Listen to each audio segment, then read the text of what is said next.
Yeah, I know. The obvious answer, dump her unfaithful ass. But I know you know it isn't that simple. Here's our story. We've been dating for 6 years. And I've never been unfaithful, and neither has she. Until last week, we had a fight about private stuff and it got heated. Later that night, she's been planning for weeks to go downtown to a club with some friends with her college sorority. So she left with her friends, pretty mad at me and I at her. So she left. I watched some Shark Tank and went to sleep at around 12. I wake up 4 hours later to crying. We're in an apartment, so sound travels easy. My fiancé is with her friend on the couch and my fiancé is bawling. I start getting upset and ask what's wrong. My fiancé got very drunk and hooked up with a guy in the women's bathroom. In the short story, her friend told me she lost my fiancé in the crowd, and when she saw her again, she was crying in a corner. My fiancé begged my forgiveness and told me she'd never do it again, and not even a second later, she threw up on our floor. I told her friend it's okay and to go home, and I got my fiancé into bed and she passed out. I didn't go to sleep. I was in shock and didn't know what to think. It's been a week now and we've both haven't talked about it. I don't know what to do. I love this girl. I don't think it's possible for me to be with anyone else. She's been in my life for years and has supported me through my endless struggles with academics and sports and has always been on my side. I really don't know what to do. I've been feeling sick that past few days. I don't know from an actually sickness or stress. I haven't told my parents because they adore my fiancé and I don't want to ruin that. What should I do? Edit. I'm sorry for the confusion. I used the term hooked up assuming that she had sex with the person, but I didn't know exactly what she did because I never asked until last night. We talked. Even though she was crying throughout, she told she never had sex and never did anything sexual. Just made out with the guy. And for those saying the argument wasn't a big deal, it is. I figured it's anonymous, so it doesn't matter. She's been a smoker ever since I met her, and I've been trying to make her stop for the past year now for the sake of herself and our possible family. It still doesn't excuse what she did, but you can see it isn't a light subject. But what I don't understand is why she could barely speak to me about it for a week. Since it was so light intimacy as just kissing, I don't know if I can believe it or not. I'm going to talk to her friends to see what they say. My fiancé says that it was only for a couple of minutes until she realized what she was doing and immediately stopped. I think I'll be able to forgive her, but I won't forget. I still don't know what to say to the family, but at least I know the details. Thanks for the help, everyone. I'll keep you posted. Edit 2.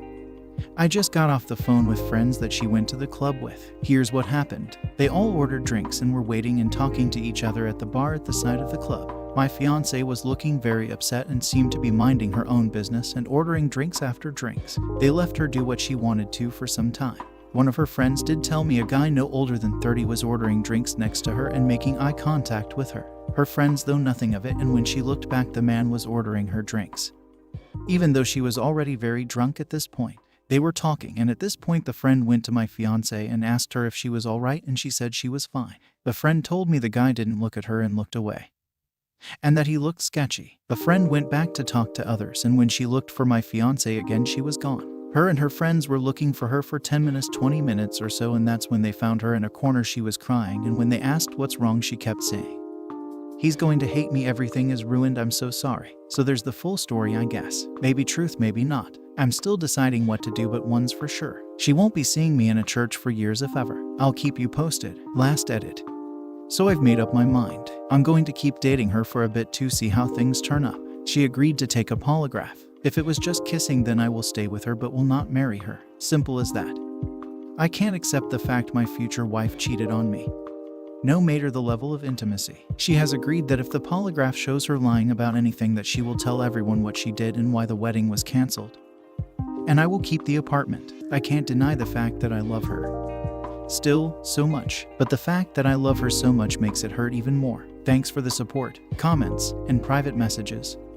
Really, if anyone needs to talk to me about problems, please feel free to reach out to me. Again, thank you. Comments. 1. You know, I've gotten into fights with girlfriends dozens of times in my lifetime. I never, not once, went out, got drunk, and fucked someone else. Do not marry a cheater. What happens the next time you have a fight and she's mad at you? Or the time after that? Or the time after that? It is far cheaper to cancel a wedding than have a divorce. 2. I married mine after a similar story. I'm glad to see all the people here who try their damnedest to claim that that's just not how people work in real life. But I wish I could say the same. Her regret means nothing. She will do it again and be equally regretful. She's not stable or she's too immature. I'm sorry, dude. I know that you, like me, will ignore this and do what you want. I just want you to know I'm sorry and that I hope you'll do the right thing, which is to get on with your life without her. no matter how hard it feels? Or would you rather spend 3 or 4 more years of your life, potentially have a child, and then get everything ruined? Yeah, I didn't have sex with him last until you would be able to prove that she did indeed have sex with him, which in your case unfortunately is never most likely, which means it'll have to wait until the next time she does, or the next time after that. All the while she will deny everything until proof is on the table. Here's what I would do if I were you. And if I was still serious about this girl, you can stay with her if you want, but I will caution you extremely to not marry her. Tell her you need more time because of this. And if this makes her fall away from you, or makes her cheat again later down the line, and she starts blaming you for you guys falling apart, then you'll know she's truly crazy and you definitely need to go. I wish you luck, man. I wish no one the bullshit I had to go through. All I'm saying is that you can forgive this woman as much as you want. Stay engaged as long as you like. But I will repeat this. Do not marry her. She needs many more years if that's going to work. I'm deadly serious. 3. You can forgive her, but you will always know she cheated. You won't be able to truly trust her again. You will second guess her, doubt her, if you stay with her. She can see this as you being a doormat. Woot, I got away with cheating once. He forgave me. So if I do it again, he's gonna forgive me again. IMO.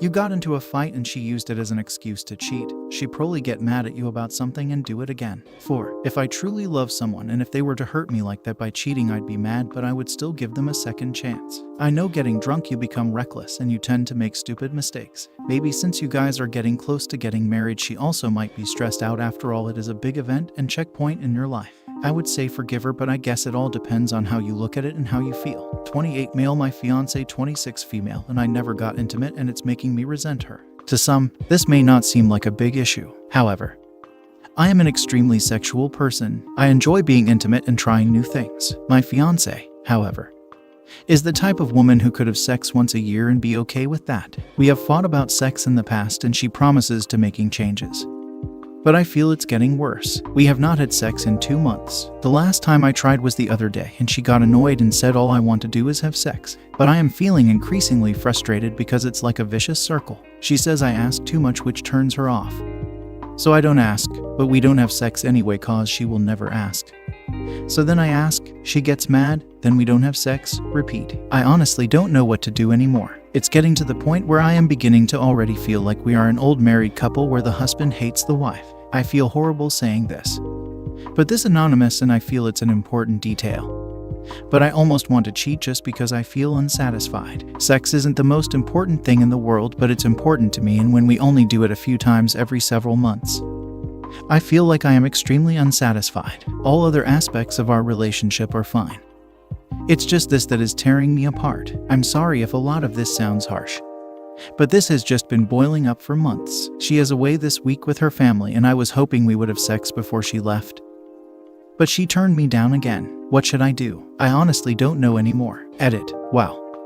I did not expect this much attention to this post. I am reading comments and sadly agreeing with most. I'm not going to reply to all, but I am reading them. Top 5 comments. 1. I agree with the others who have said that your sex life likely won't improve after marriage. It will only get worse. This is especially true if you have children. Children disrupt even good sex lives. Here your fiancé would likely use them as an excuse to rarely have sex again. Please don't get married, at least not right now. Sexual compatibility is very important and shouldn't be ignored. As you've stated, being rejected over and over will lead you to resent her, which will corrupt all other aspects of your relationship.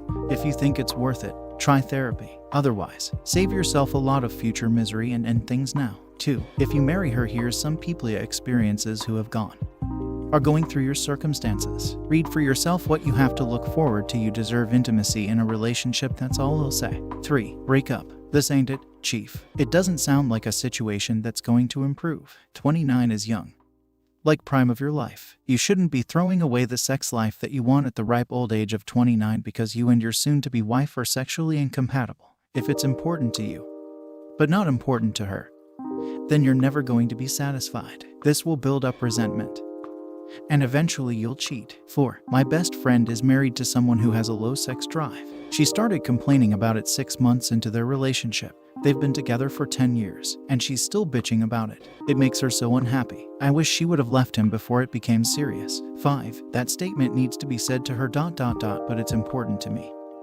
And when we only do it a few times every several months, I feel I am extremely unsatisfied. Try talking with her again and tell her just that. The use of I statements are so underrated in these sort of things because the majority of failed communication tactics eventually end with you statements. And all progress becomes lost. Try and ask her what her thoughts or feelings about it might be by I am trying to understand all sides to the situation and want to understand where your feelings lie. Don't attack her personally. Try and approach the problem as a team and attack that together. If that's unsuccessful, then it might be a good idea to go to couples counseling, sometimes a moderator. Therapist can help you guys get to where you need to be. I highly encourage seeking therapy when necessary. And this could be it with you guys, which is perfectly okay. Obviously you love this girl, as you wouldn't propose to her. I'm sorry you are going through all this. It doesn't make the relationship easy by any means. I hope these things can help, and I do wish you guys all the best. Lastly, the end point is never to end the relationship, but ultimately if it does come down to it, it's better to do so before marriage and kids are involved. Best of luck.